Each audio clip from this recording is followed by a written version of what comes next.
joined today by retired Navy Captain Richard Stratton. No kid now, but a kid from Montclair, and certainly very familiar with Quincy. We named a street for Captain Stratton just a while back. He came home to see us, and I know, Captain, you've been here for a number of visits over the years, and I always say welcome home because I know you call Quincy home. Thank you for joining me today. It is my pleasure. It's always a good thing to come home again. You're part of the program that we're doing for the General's Bridge and Park dedication, and you're going to be talking a little bit about one of your heroes growing up, General Charlie Sweeney, who I guess was a neighbor of yours.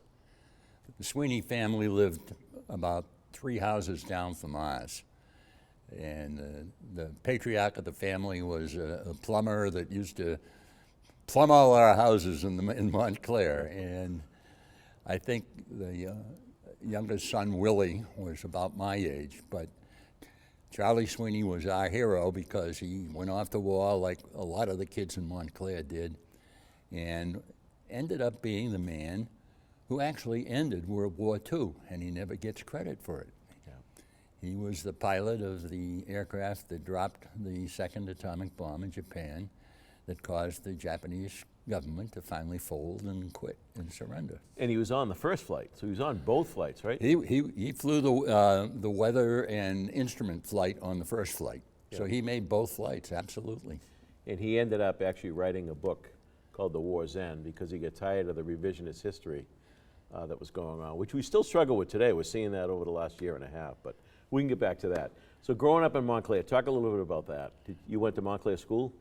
I went to Montclair School, and I walked to Montclair School. You know, all the swells from Wollaston got to bus to school and stuff like that, but we were the he-men, and we walked to school.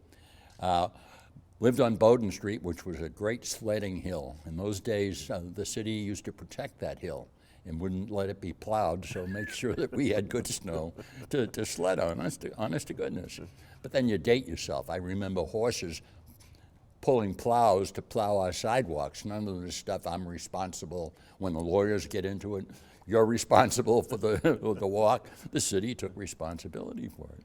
So there was a Dennehy's Farm back then, not far from where you lived. Dennehy's Farm, the only difficulty was it wasn't pasteurized milk. Okay. Otherwise, we would be there milking the cow and drinking it. You know, we had Whiting's milk. They operated out of Atlantic, I think. Yeah. White Brothers and then Whitings, absolutely. Right. And then you went on to North Quincy High. At those days, it was a middle and high school, right? Oh, we didn't know such thing as middle school. It was a junior high school and a high school. All in one. All in one. Yeah. There were 300 in my class. Wow, we had 450 in my class, but it was only the high school then. Well, what can I say? Did you? What was your interest in high school? Were you thinking about the military then? Were you into sports? What was your I think every kid in my age was interested in the military because we grew up during World War II when all of our neighbors, our cousins and brothers and some of our fathers were off to war. Yep. We lived under the traffic pattern of the Squantum Naval Air Station. Most of our friends and family worked at the shipyard.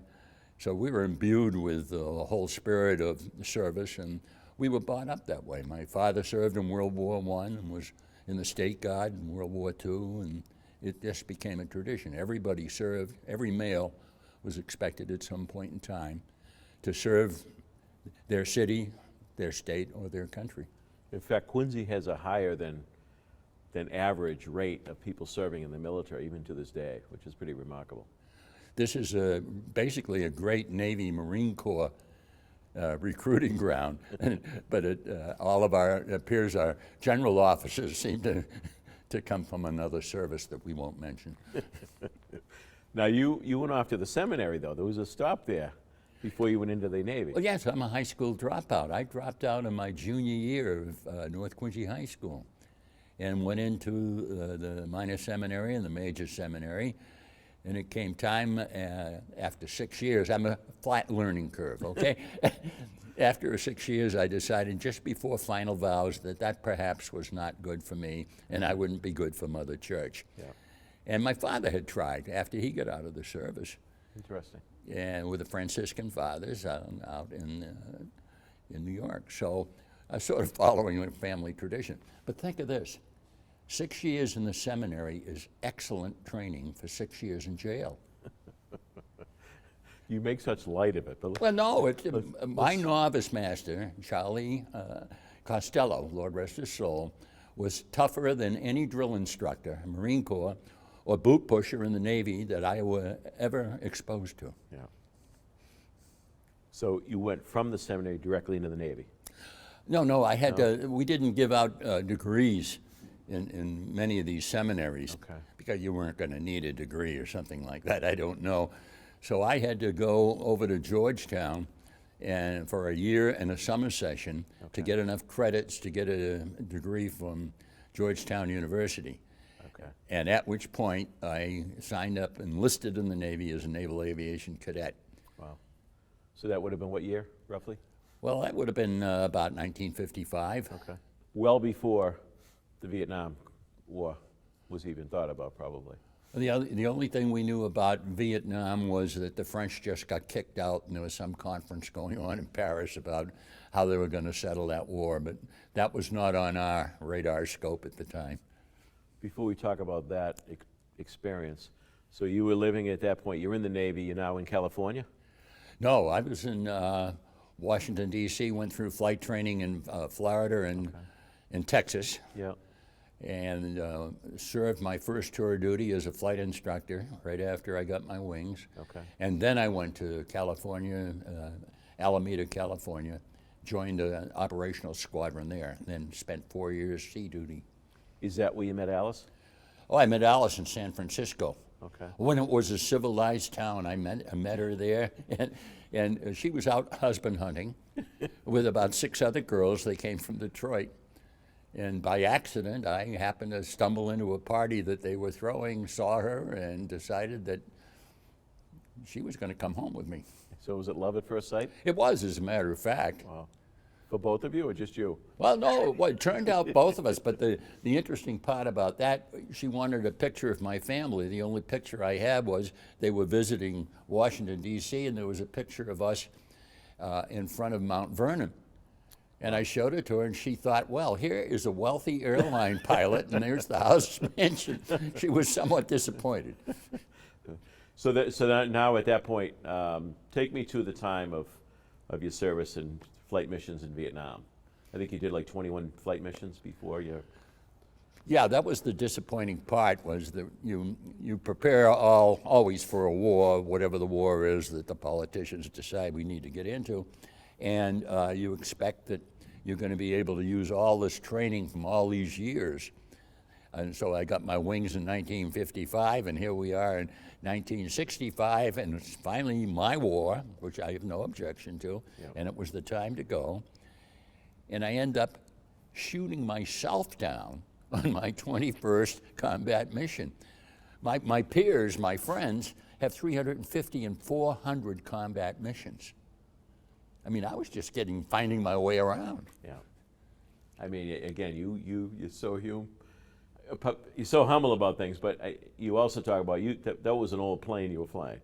There was some issues with the plane, was it not? Well, it wasn't all that. No, it was an A4 Skyhawk, which was a wonderful flying machine. Okay. The only trouble was that it doesn't like having bombs explode and the shrapnel going in the engine.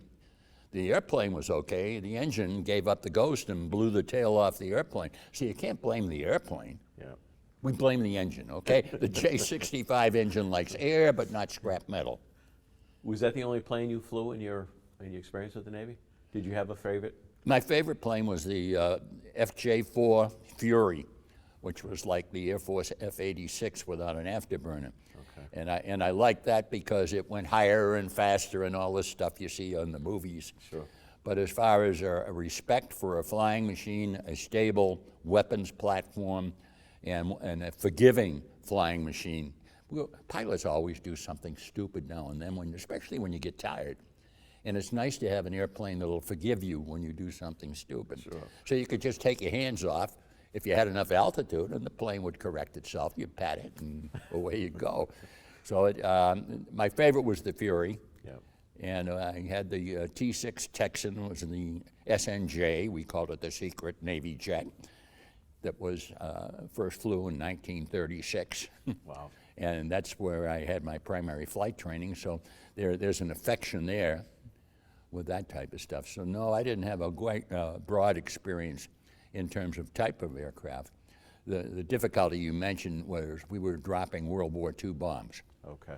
And they were less than satisfactory. Gotcha. Sometimes they'd go off hanging on the plane, they'd go off halfway down. In my case, it was rockets, and they went out and they exploded right in front of the airplane, and 19 of them, and all that debris went into the engine. So accidents happen. So before you go off to Vietnam, at that point, you have children, right? You're married, Alice, you off to Vietnam. You have young children now at that point. Well, that happens when you get married, you know? So, right? Yeah, that's what it's all about. Yeah, we had 3 boys, Pat, Mike, and Charlie. Okay, and they were young. 1, 3, and 5. Yeah. So I went off to get a quart of milk one day and didn't come back for 6 years. 7 years I was actually gone from home, leaving her as a single parent with 3 little mugs, 1, 3, and 5. And I don't think that was in the marriage contract anywhere. Well, I've heard you say publicly that Alice was very stern with you about making sure you come home. Her parting words, which were, it caught me in the airplane. You know, you make up your mind, do I want to eject and be a prisoner for years, or do I die like a man? This actually goes through your head. Yeah. And I remember her parting words actually said to me, don't you die and leave me with these 3 little kids. And that's a commitment. Sure is. So we talk about that, and we'll get into the experience in the prison, but you bring that up. The experience for the families living through that as well must have been brutal. Your wife, and particularly your wife, because your kids were so young, but knowing that, or not knowing what's going on with your situation must have been really tough. It was the experience of the Vietnam POW MIA families was far worse for the families than it was for us. Because once the torture and beating stopped, we were having a ball. We were getting full pay and allowances, we were getting flight pay, and we weren't even flying, and our only job was to make life miserable for those that captured us.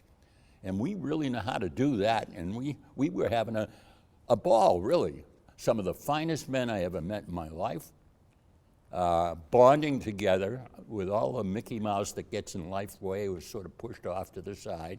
We're on a survival mode, and we had one job, and that was to return with honor and unsaid get into their knickers every day, Yeah. which we did. So we were having fun. Our wives and kids, like you say, they didn't know what was going on. We weren't there, single parent, and things just. And you know, obviously during your time back at home, there was a lot of upheaval, political, social. So they're dealing with not knowing your situation. On top of it, all these people protesting. That's got to be hard, so hard on a family. Well, it's particularly hard on a family that says they're going to sit there and guts it out. But the majority of our wives, and I'm talking now about Navy wives and ones I knew, you don't want to get their Irish up, because the government decided that administration decided they'd ignore the war. They wanted guns and butter at the same time, and did not want to acknowledge prisoners, and just told our wives to keep their mouths shut, which they did because we told them, you know, you're not in the service, but don't make waves. And after a couple of years of that, they figured out this is stupid. And they decided to take on the government, and Mrs. Stockdale, our senior Navy guy, Admiral Jim Stockdale, Medal of Honor, decided to raise Cain, and she did. And the attitude, at least of the Navy and the Defense Department, changed 180 degrees, and they took good care of our families for the remaining, I was there 6 years, the remaining 3 years, they took excellent care of them. Yeah. And then they went as far as the anti-war people that were engaged in treasonous activity, giving aid and comfort to our enemy. They took them on face to face, in the press, in the media, and publicized our plight and what actually was happening to us. So I'm sure Alice was part of that crew. Oh, she was. she which was so surprising, because usually she just sits there and, well, like most of our wives do, they kind of sit back there and smile a little bit and then, don't get mad, get even type of thing. I can relate to that. Well, she was formidable, very formidable. Sure. Well, she ended up getting the attention of then Governor Reagan. When the governor became president, he selected her as a Deputy Assistant Secretary of the Navy for Personnel and Families. Yeah. So basically, she wasn't going to do it, and I said to her, look, you've been complaining about the Navy and how it treats people and stuff like this, and here's your chance to do something. Put your mouth where you know. She stepped up and did it. She stepped up and did it. Yeah. So once again, now I'm a single college student by myself. She went down to Washington, and I'm in Rhode Island going to school, and we have a commuting marriage, trading weekends. Wow. And you're still together. How many years married? Well, this morning I was still married, and it's 63 years and counting. Yeah. She's still on trial. I introduce her as my first wife. Let me get back to your time in Vietnam. You talked about some great guys you served with. And I remember you telling a story at North Quincy High when you came back to the Atrium of Honor dedication. And you spoke about a farm kid in the Midwest who kind of acted dopey, but was not so foolish. Douglas Brent Hegdahl III. Want to talk a little bit about that? I sure would love to. He was the most junior of the living prisoners held up in North Vietnam. Okay. And he actually fell off the back of the USS Canberra in the middle of the night when it was shelling the coast of Vietnam, got blown over with a concussion from one of the guns. And the Vietnamese, he decided his defense would be to appear to be a peasant, a stupid, illiterate peasant. So much did he succeed that the Vietnamese labeled him as the incredibly stupid one. Wow. They told him he wanted him to write a confession, for example. And he turns around and he said, I'd love to. And they were amazed. The first American without torture that volunteered to help them and do that. And he says, small thing. Put your hand on your wallet on that kind of a statement. He says, I'm a peasant. I can't read and I can't write. They actually assigned someone to teach him to read and to write. Wow. So they finally gave up and wrote a confession for him and said, sign it. And he said, I'd be delighted to. And he was some war crime of shelling Ho Chi Minh's birthplace on Highway 1 and stuff like that. And he signs it. Seaman Apprentice Douglas Brent Hegdahl III, Commanding Officer, USS Canberra. Well, of course, useless as propaganda. Right. I mean, we were pretty desperate for help at certain periods in the war, but we weren't making seamen commanders of cruisers. So talk about what he did. He got out ahead of you guys. Well,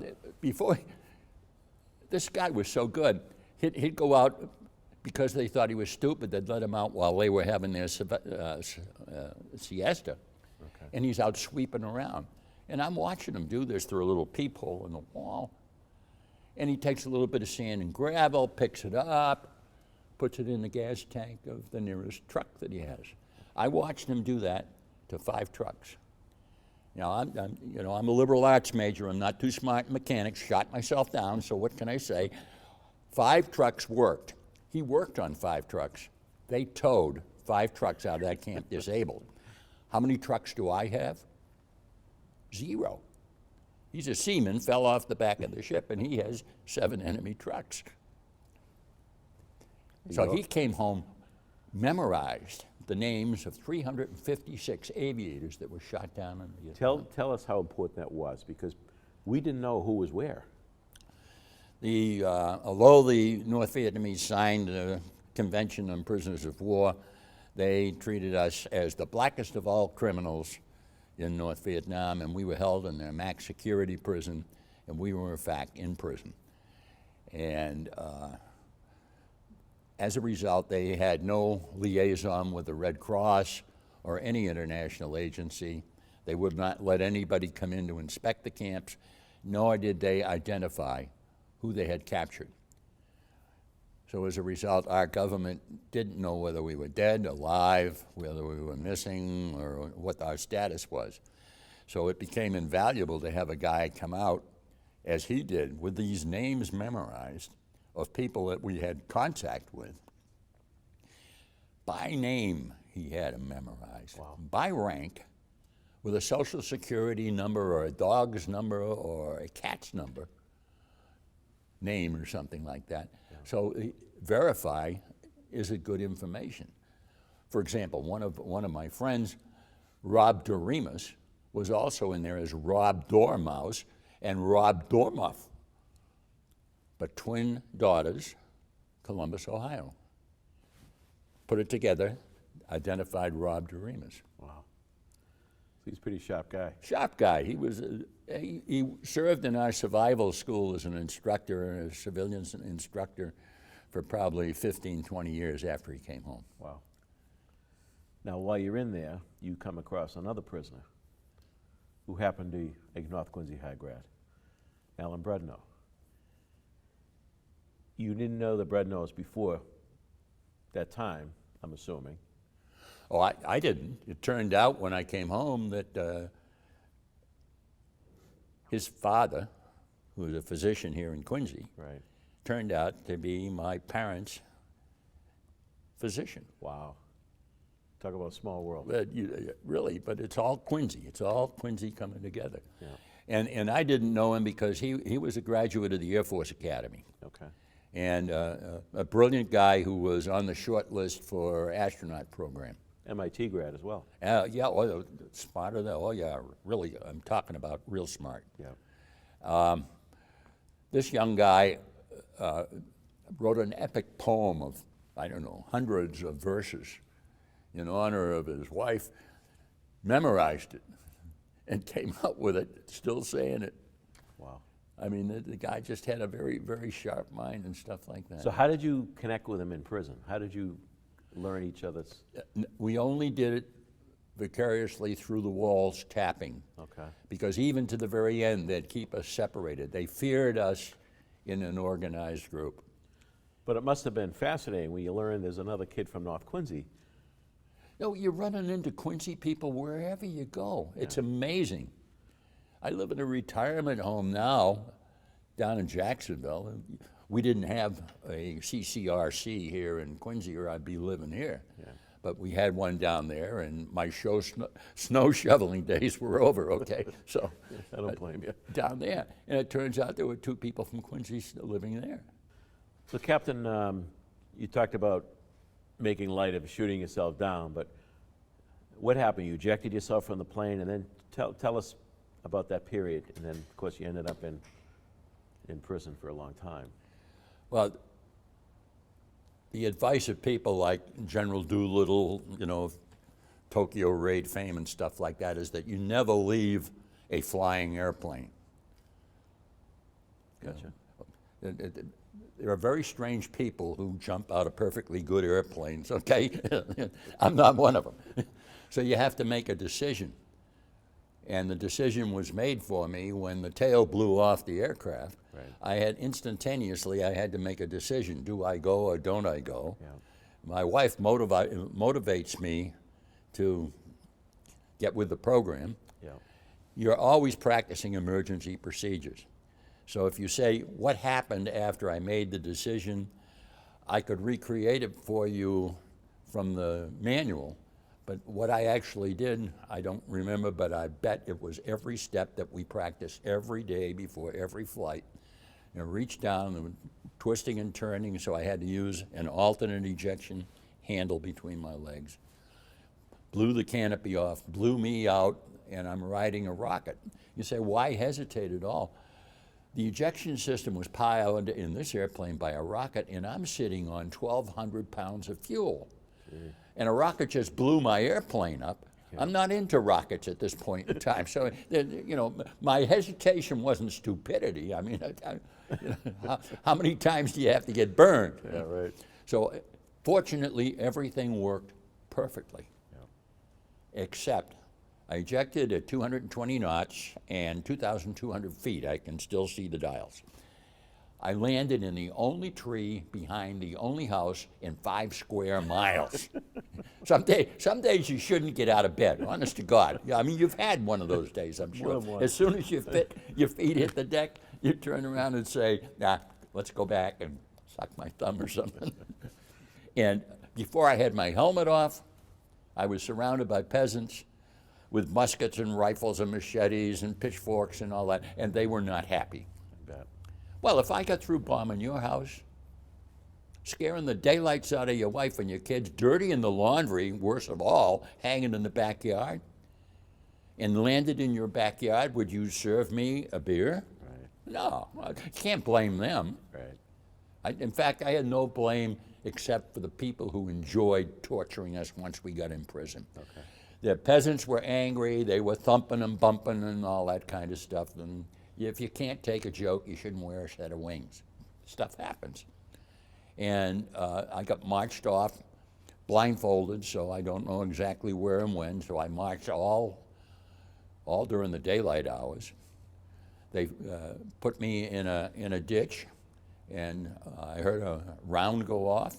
They apparently were executing me for the assembled group, and then pushed me down, and obviously I was in my grave. And I didn't know. I was, scared. Sure. Very frankly, mainly because I didn't know what was going on, and I didn't have any control. Yeah. But also, I'm a very prudent man. I was scared, and they impressed me. And I was a good doobie. There was no chance of escape. Yeah. And then eventually, we rendezvoused with an Army group and put me in the back of a stake truck, and we drove all night into downtown Hanoi. And I ended up being dumped into what turned out to be the torture cell, where I spent the next week getting indoctrinated. Well, just for I hope a lot of young people see this documentary at some point, Captain. So talk a little bit about that. As far as you want to go, comfort-wise, what kind of things would they do to prisoners as far as torture goes? Torture is a relative thing. For some people, it's a torture just to sit in a chair for 15 minutes without being able to get out. So the most common form of torture that I know of from 300 people that I knew in jail was what they called el strappado, the rope trick. And what they would do would bind your arms by the elbows behind your back.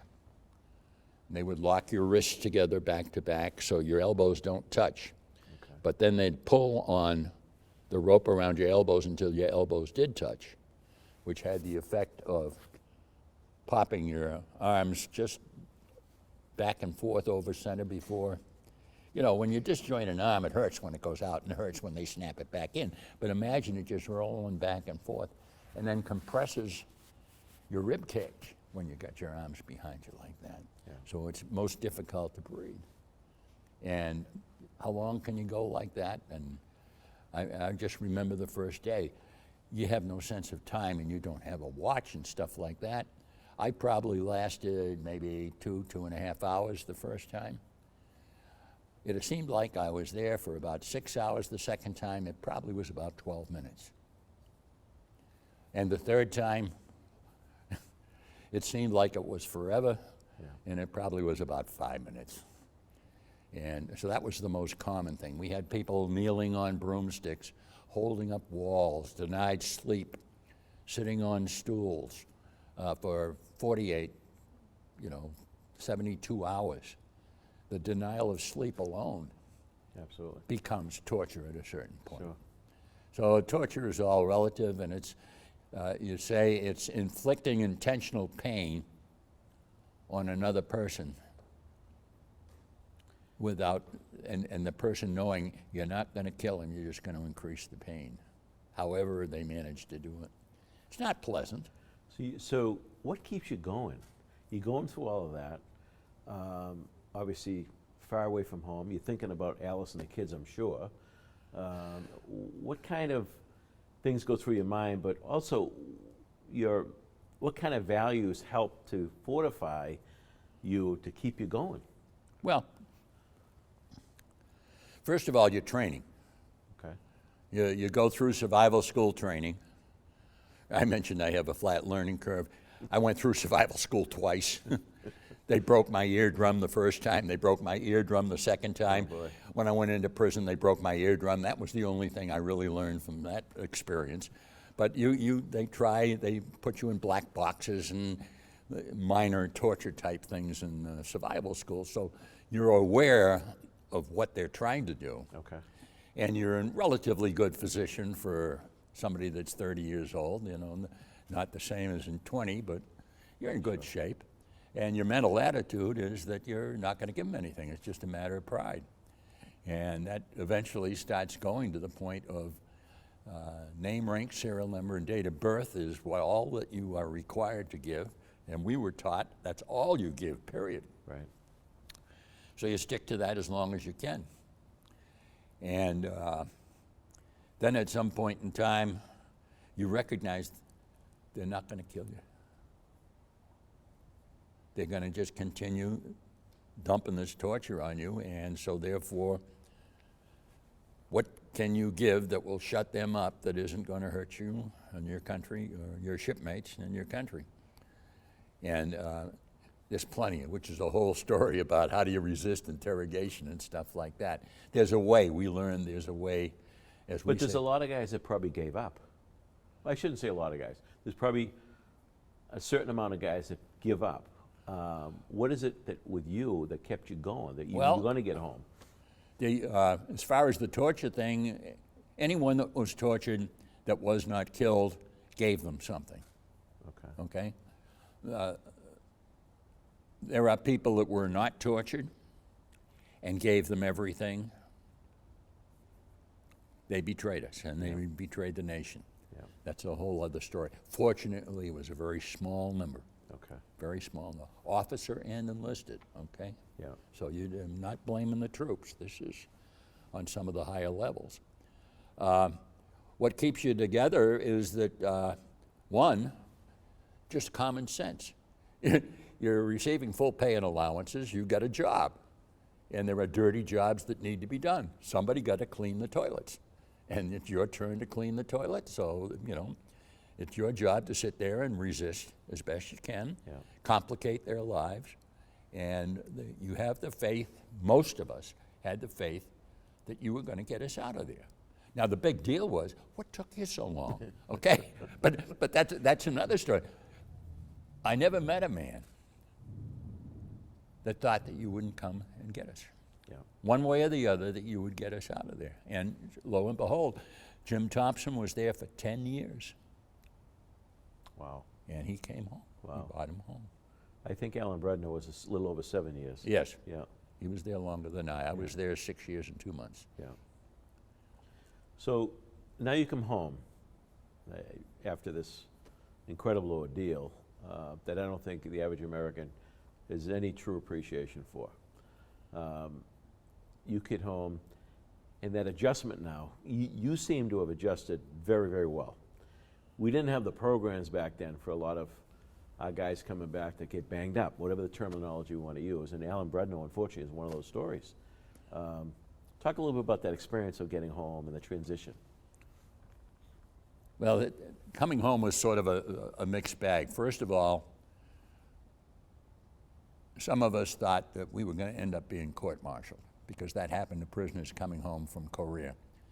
Justified or unjustified, it was just there are a few bureaucrats that just do those kind of stupid things. Yeah.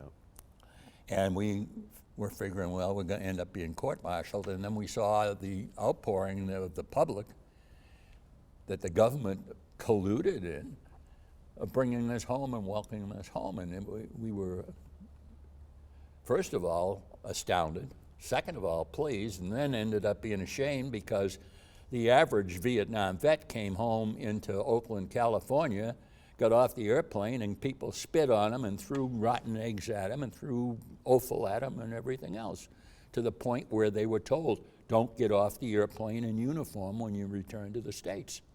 especially to California. What a disgrace when you think that. And so we felt ashamed that we were getting what the Vietnam veteran, the war is, we won the war about 4 times, and we're too crazy to realize that we had. Won by the ground troops, the trooper on the ground, who puts a bayonet in the enemy's belly and says, "You are my prisoner, sir." That's how, not bombs and airplanes. That's fun, but that's not the way you win wars. Yeah. And then it depends. Some of the families, the wives didn't wait. Very few, but it's understandable. I mean, it's human nature. The majority, we had a better survival rate in marriage than our peers that didn't get shot down.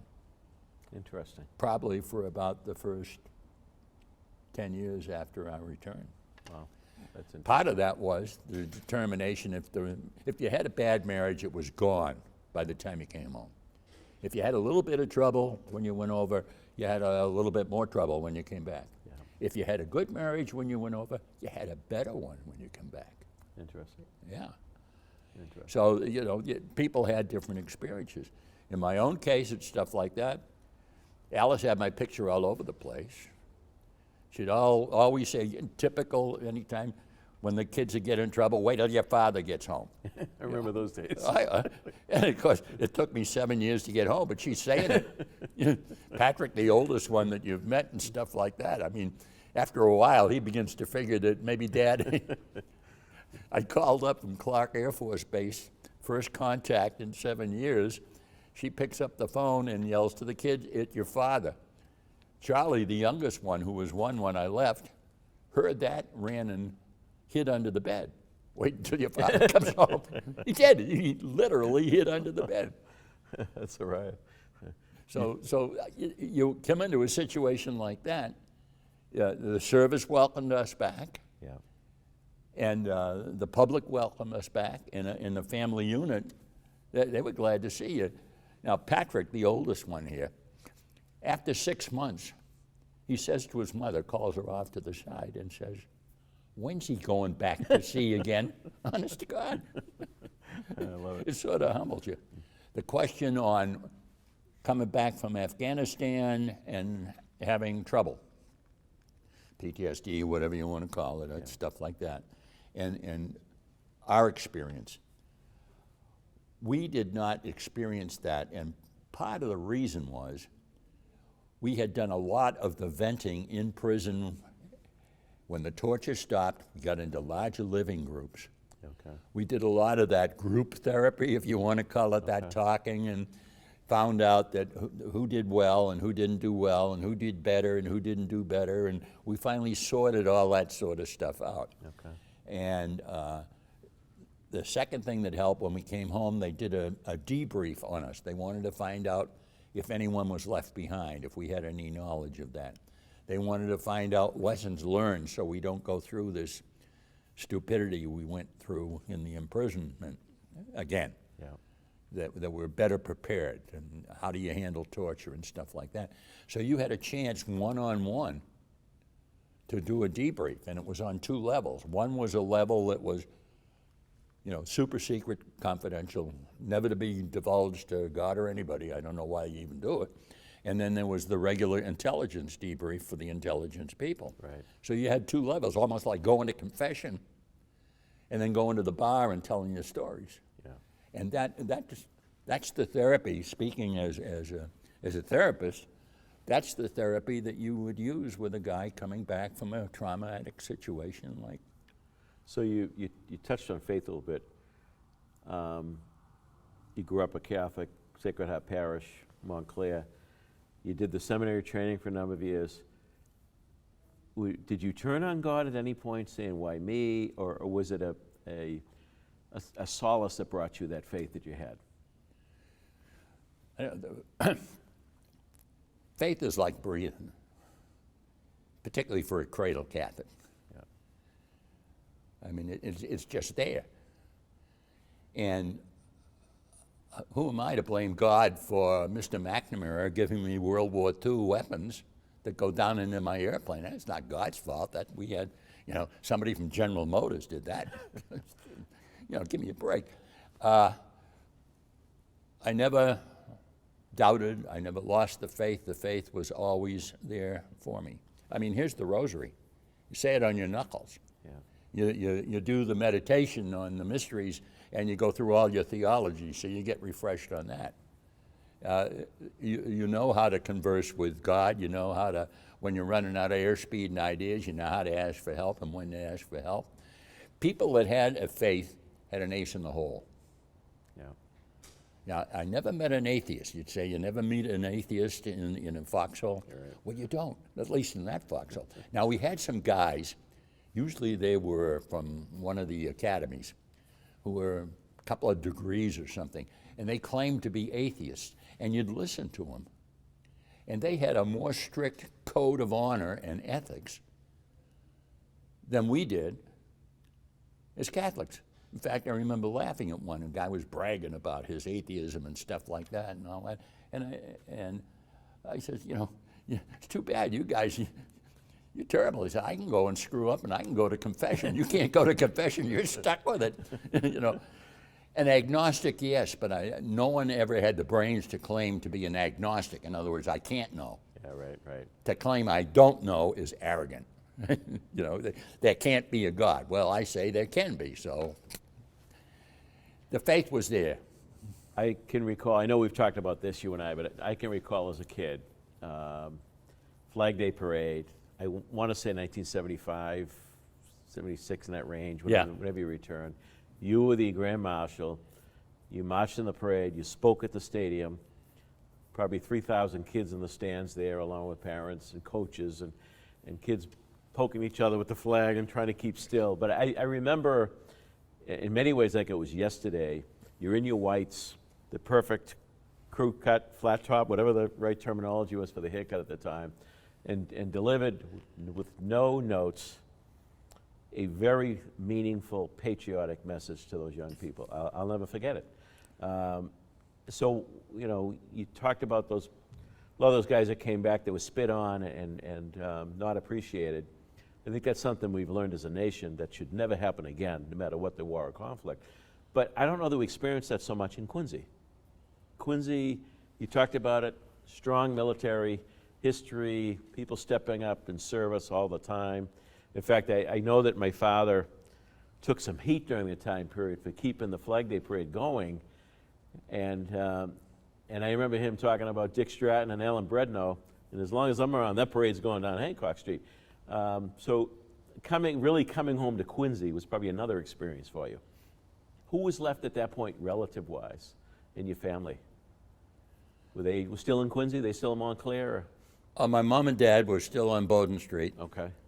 They came down, Dad came down out of South Boston to raise his family here. Well, it's like, General Dunford's father came out of Southeast to raise his family here.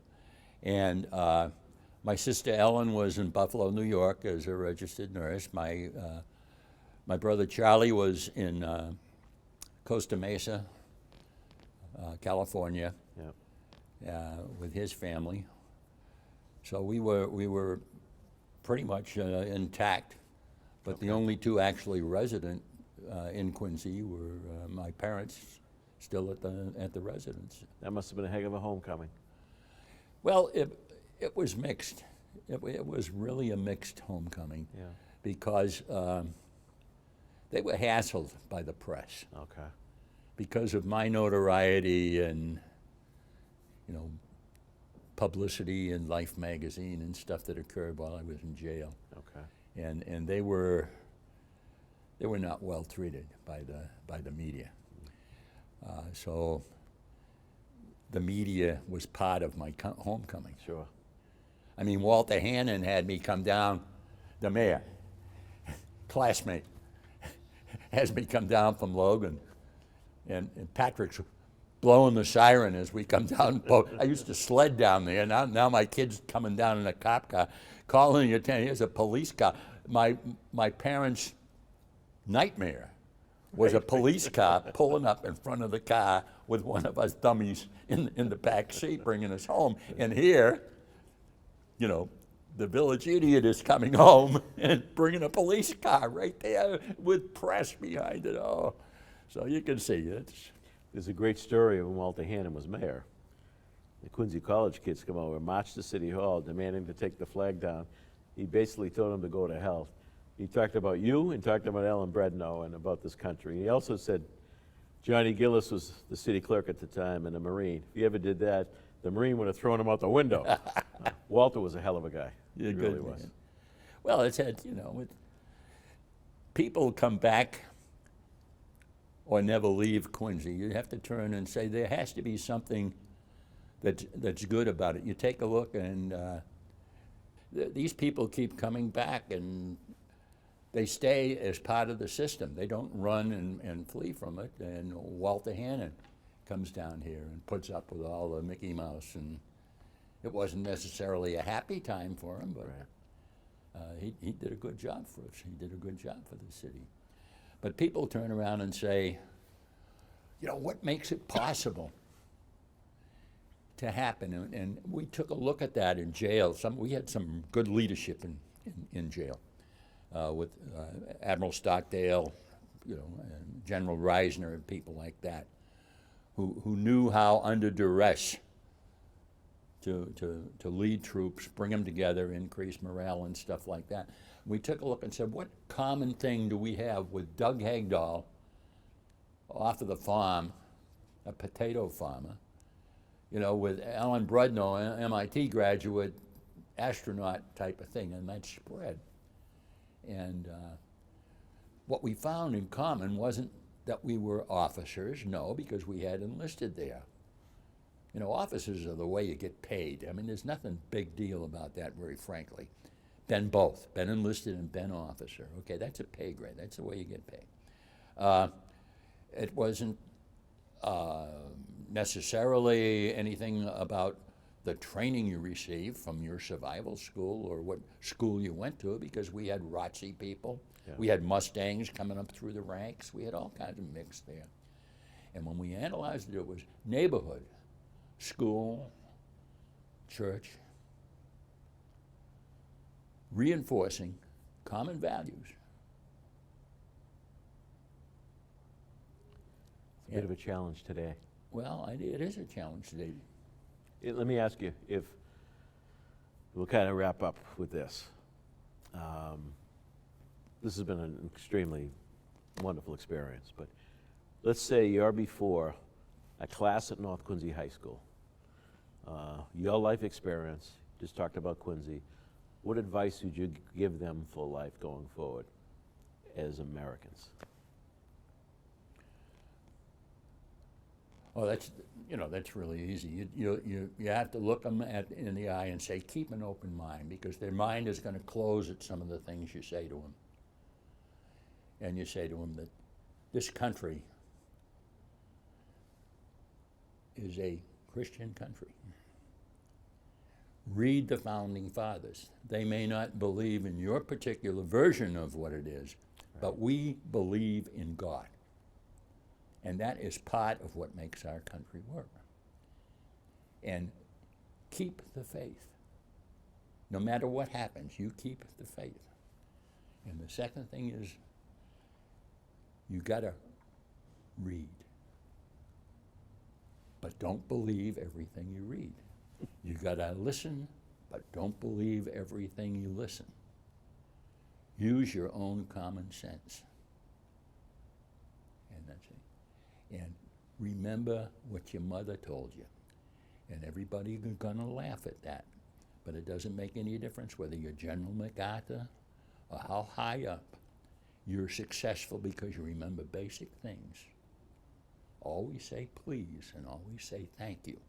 To God, to your parents, to your teachers, to everybody. Always say, engage your brain before you engage your tongue. And if you're a stick shift guy, double clutch, for God's sakes. And it's gonna really improve your life 100%. And give of yourself. You owe this country, all the way back to Adams, Hancock, and Quincy, and all the rest of these guys, You owe them. And the way you pay them back is leave the place better than you found it. You owe something to the city, the state, I don't care where you give it, to God or to the service.